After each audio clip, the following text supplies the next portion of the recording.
আলহামদুলিল্লাহ, সবাইকে মাহে রমজানের শুভেচ্ছা, রমজানুল মুবারক।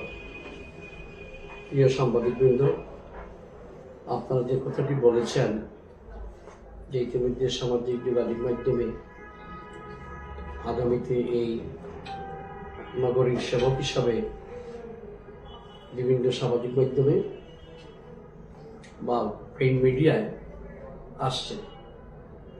দেখেন, আমরা রাজনীতি করি মানুষের জন্য, রাজনীতি থেকে নিজের প্রাপ্তির জন্য কিছু না। যদি রাজনীতি করে মানুষকে কিছু দিতে পারি, সেটাই হচ্ছে রাজনীতির মূল সফলতা।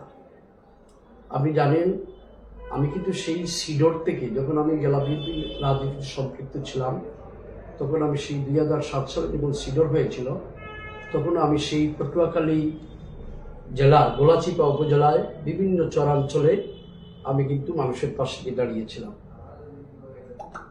তারপর আপনি যখন করোনা এসেছিল 2019 থেকে দুবার করোনা এসেছিল, করোনার সময়ও আমি মানুষের পাশে গিয়েছি। তার কারণ হচ্ছে, আমি যে দল করি বাংলাদেশ জাতীয়তাবাদী দল, বাংলাদেশ জাতীয়তাবাদী দল হচ্ছে জনবান্ধব দল, জনগণের দল।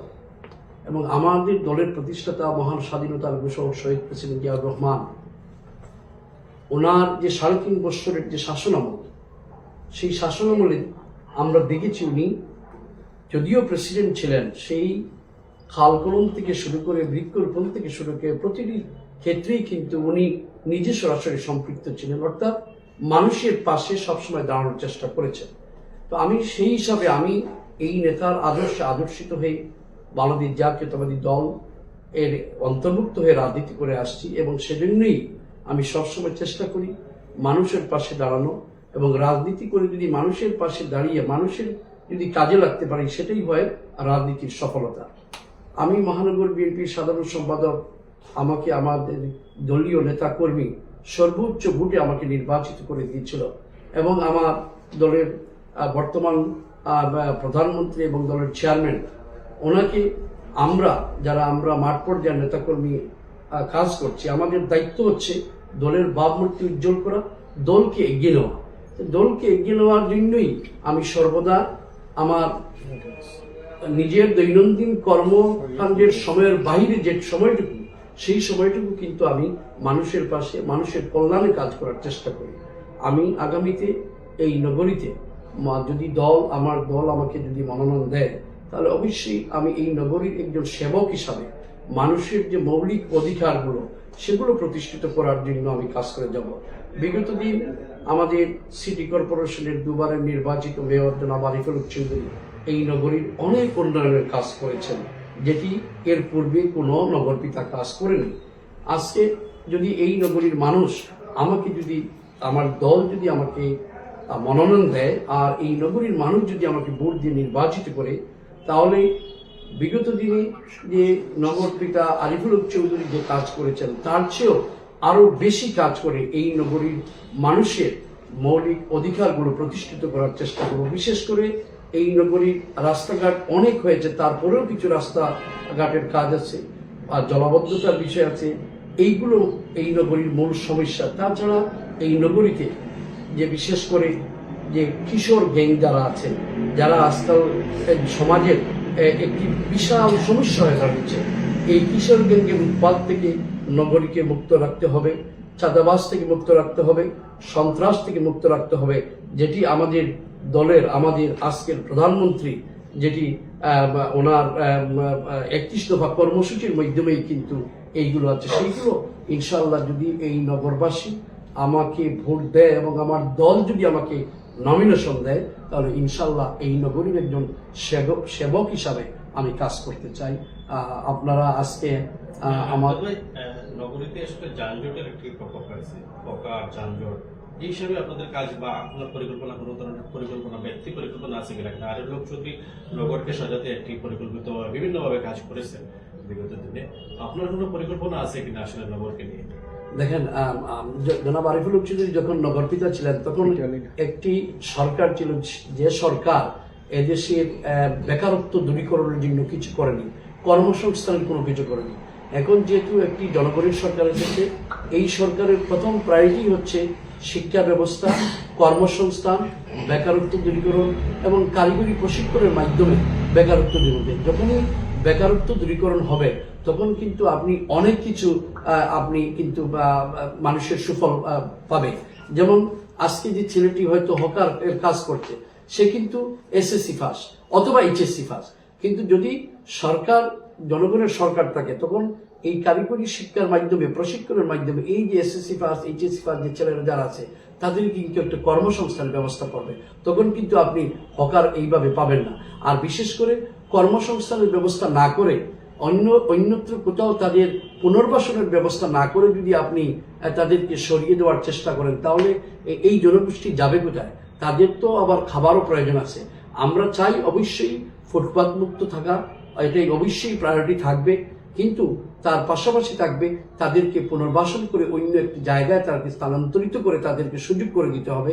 এবং আগামীতে যেহেতু বর্তমানে একটি গণতান্ত্রিক সরকার এসেছে, জনগণের জবাবদিহিতামূলক সরকার এসেছে, যে সরকারের প্রায়োরিটি হচ্ছে যে শিক্ষা ব্যবস্থা, কর্মসংস্থান, বেকারত্ব দূরীকরণ এবং সেইগুলো কিভাবে করবে তাও কিন্তু আমাদের 31 দফার মধ্যে আছে যে কারিগরি প্রশিক্ষণের মাধ্যমে বেকার যুবক যারা আজকে এসএসসি এইচএসসি পাস করার পর তারা হয়তো হকার হিসেবে ব্যবসা করতেছে বা ফুটপাতে অন্য কোনো ব্যবসা করতেছে, তারা যখন এই সুযোগটা পাবে তখন কিন্তু তারা এই কাজ ছেড়ে সেইগুলিতে যাবে এবং সেইগুলোর মাধ্যমে যদি তারা প্রশিক্ষিত হতে পারে, যেভাবে আমাদের মরহুম শহীদ প্রেসিডেন্ট জিয়াউর রহমান 1978 সালে জনশক্তি রপ্তানি করেছিলেন, ঠিক তেমনিভাবে আমাদের আজকের প্রধানমন্ত্রী আগামী দিনের যিনি একটি সুন্দর বাংলাদেশ গড়ার দৃঢ় প্রত্যয় ব্যক্ত করেছেন। এবং ইতিমধ্যে আপনারা দেখেছেন যে আজকে হয়তো খুব সম্ভব 6ষ্ঠ কর্মদিবস হবে। এই 6 দিনের মধ্যেই আমাদের প্রধানমন্ত্রী যেভাবে যে একটি জাতিকে একটি আশার আলো দেখাচ্ছেন, আমরা আশা রাখি এই 6 দিনের কার্যক্রমেই বোঝা যাচ্ছে যে আগামীর বাংলাদেশ কিভাবে হবে। অর্থাৎ মর্নিং শোজ দ্য ডে, এক সকালবেলাই বোঝা যায় দিন কিভাবে হবে। তো আমাদের প্রধানমন্ত্রী জনাব তারেক রহমান, যিনি সুদূর যুক্তরাজ্য থেকে একটি সুন্দর বাংলাদেশ কিভাবে গড়তে হয় সেই অভিজ্ঞতা নিয়েছেন এবং সেই অভিজ্ঞতার আলোকেই ইতিমধ্যে কাজ শুরু করেছেন। তো আপনারা একটু অপেক্ষা করেন, ইনশাআল্লাহ আগামীর বাংলাদেশ একটি সুন্দর বাংলাদেশ হবে, একটি সমৃদ্ধ বাংলাদেশ হবে, সকলের বাসযোগ্য বাংলাদেশ হবে। পাশাপাশি এই সিলেট নগরীর আগামী নির্বাচনে আমি একজন সেবক হিসাবে এই নগরবাসীর কাজ করতে চাই। যদি আমার দল আমাকে যদি মনোনয়ন দেয়, ইনশাআল্লাহ নগরবাসী আমি সর্বদাই আমি তাদের পাশে দাঁড়াবো এবং কাজ করব। বিনোদ ভাই, সিটি কর্পোরেশন নির্বাচনকে কেন্দ্র করে ইতিমধ্যে কিন্তু দেখতে পাচ্ছেন যে সিলেটে বেশ আলোচনা চলছে। সেই আলোচনায় আপনিও বেশ এগিয়ে আছেন। যেমনটি বলেছেন যে দল থেকে যদি আপনাকে মনোনয়ন দেওয়া হয় সিটি কর্পোরেশন নির্বাচনের জন্য, তাহলে আপনি লড়তে চান এবং সেবক হিসেবে কাজ করতে চান। অনেক চ্যালেঞ্জ আছে এই সিলেটে। আপনি হকারদের কথা বলেছেন, এখানে আমরা বিগত দিনে দেখেছি যে অটোরিকশার উপর একটি বিশাল একটি প্রশাসনের পক্ষ থেকে একটি তাদেরকে উচ্ছেদ অভিযান করা হয়েছে। সেক্ষেত্রে অনেক চ্যালেঞ্জ কিন্তু সিলেট সিটি কর্পোরেশনে আছে এবং একই সাথে আপনার দলের অন্যরাও প্রার্থী হিসেবে দাঁড়াতে পারে। সেই জায়গা থেকে আপনাকে কতটুকু এগিয়ে রাখবেন? দেখেন, honesty is the best policy, একটা কথা আছে, সততাই আসল মন। আমার সততা এবং এটাই হচ্ছে আমার দৃঢ় মনোভাব। আর আপনি যেটা বলেছেন যে চ্যালেঞ্জ, বিশেষ করে অটোরিকশার ব্যাপারে, সত্যি কথা বলতে গেলে আপনি যদি সিলেট তো বাংলাদেশ থেকে অবিচ্ছিন্ন কোনো অংশ না। আপনি ঢাকায় কিন্তু অটোরিকশা আছে, চিটাঙ্গেও আছে, রাজশাহীর প্রতিটি বিভাগীয় শহরে, ক্যাপিটাল সিটিতে আছে। সেখানে সিলেটে যে একদম অটোরিকশা একদম নির্মূল করে দিতে হবে, আমি এটাকে সমর্থন করি না। এবং আজকেও আমি পুলিশ কমিশনার মহোদয়ের সাথে আমার কথা হয়েছে যে এই সিলেট নগরীর হার্ট অফ দ্য সিটি, যেখানে বাণিজ্যিক এলাকা, যেখানে অফিসিয়াল এলাকা, সেই এলাকায় অটোরিকশা চলাচলের জন্য একটি বিধিনিষেধ বা একটা টাইম ফ্রেম করে দিতে পারে। বাট উইদিন দ্য 1 স্কোয়ার মাইলের বাইরে যদি অটোরিকশা চলে, কারণ এই বাংলাদেশের মানুষ তো যে টাকা পয়সা যে সবার কাছে আছে তা না, সকলের তো আর গাড়ি না, সকলের তো আর কার আছে তা না। যারা দিনমজুর অথবা যারা বিভিন্ন প্রতিষ্ঠানে চাকরি করে তাদের বাহন হচ্ছে কিন্তু এই অটোরিকশা এবং রিক্সা। তাদের তো কথা চিন্তা আপনি করতে হবে, যেখানে এই নগরীতে বর্তমানে প্রায় 1.5 কোটি লোকের বসবাস আছে।